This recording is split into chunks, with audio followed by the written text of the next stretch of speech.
Sir ಇದೇ ಡಾಂಬರ್ road. ಇದು ಹೈವೇಯಿಂದ 1 kilometre ಆಗುತ್ತೆ ಈ ಜಾಗಕ್ಕೆ. ನೋಡಿ ಇಲ್ಲಿ ಏನು ಕಾಣ್ತಾ ಇದೆ, ಇದು ಭತ್ತದ ಗದ್ದೆ. ಇದು ಇಲ್ಲಿ ನೋಡಿ ಜಾಗ ತೋರಿಸ್ತೀನಿ, ಒಳಗೆ ಹೋಗ್ತಿದ್ದೀನಿ. ನೋಡಿದ್ದೆ ಗದ್ದೆ. ಇಲ್ಲಿ ಏನು ಕಾಣ್ತಾ ಇದೆ, ಈ ಬೌಂಡ್ರಿ ನೋಡಿ ಸುತ್ತ 2 ಎಕರೆ 15 ಗುಂಟೆ ಇದು ಜಾಗ. ತುಂಬ ಚೆನ್ನಾಗಿದೆ. ಡಾಂಬರ್ ರೋಡ್ಗೆ ಒಂದು 200-300 ಅಡಿ ಸಿಗುತ್ತೆ, 250ರಿಂದ 300 ಅಡಿ ಸಿಕ್ಕುತ್ತೆ.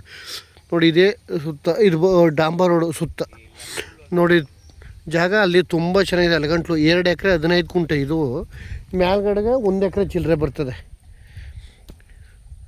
ಇದು ಒಂದು 3.5 ಎಕರೆ ಜಾಗ. ಇದು ಹೈವೇಯಿಂದ 1 ಕಿಲೋಮೀಟ್ರು. ಇಲ್ಲಿ ಕಿರ್ಗೋಲಿಂದ ಇಲ್ಲಿಗೆ 1.5 ಕಿಲೋಮೀಟ್ರು. ಮಳವಳ್ಳಿಯಿಂದ ಇಲ್ಲಿಗೆ ಒಂದು 13 ಕಿಲೋಮೀಟ್ರ್ ಆಗುತ್ತೆ. ಬೆಂಗಳೂರಿಂದ 113 ಕಿಲೋಮೀಟ್ರ್ ಜಾಗ. ನೀವು ತೋಟನೂ ಬೇಕಾದ್ರೂ ಮಾಡ್ಕೋಬೋದು, ಇಲ್ಲ ಭತ್ತ ಗೀತೆ ಏನು ಬೇಕಾದ್ರೂ ವ್ಯವಸಾಯ ಮಾಡ್ಬೋದು. ನೋಡಿ ಮಣ್ಣೆಲ್ಲ ತುಂಬ ಚೆನ್ನಾಗಿದೆ, ರೆಡ್ ಸಾಯಿಲು. ಜಾಗ ಮಾತ್ರ ಒಳ್ಳೆ ಸೂಪರಾಗಿದೆ. ನೋಡಲ್ಲ ಹೋಗ್ತಿಲ್ಲ ಕೂಟ್ರು, ಅದೇ ಡಾಂಬರ್ ರೋಡು. ನೋಡಿ ಇದೇ ಡಾಂಬರ್ ರೋಡು ಈ ಜಾಗಕ್ಕೆ. ನೋಡಿ ಜಾಗ ಮಾತ್ರ ತುಂಬ ಚೆನ್ನಾಗಿದೆ. ಇವರು 1,60,000 ಹೇಳ್ತಾರೆ ಒಂದು ಕುಂಟೆಗೆ. ಸ್ಲೈಟ್ಲಿ ನೆಗೋಷಿಯಬಲ್ ಇದೆ. ಜಾಗ ಮಾತ್ರ ಸೂಪರ್ ಜಾಗ. ಈಗ ಭತ್ತ ಹಾಕಿದ್ದಾರೆ.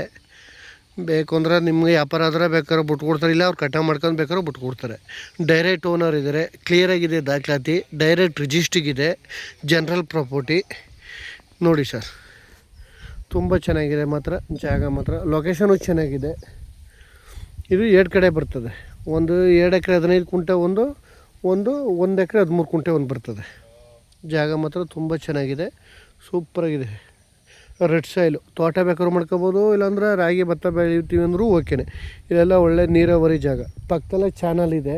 ಇದಕ್ಕೆ ಟಚ್ ಆದಂಗೆ ಚಾನಲು. ಯಾವಾಗಲೂ ಅದರಲ್ಲಿ 7 ತಿಂಗಳು ಕಂಪಲ್ಸರಿ ನೀರು ಬರ್ತಿದೆ.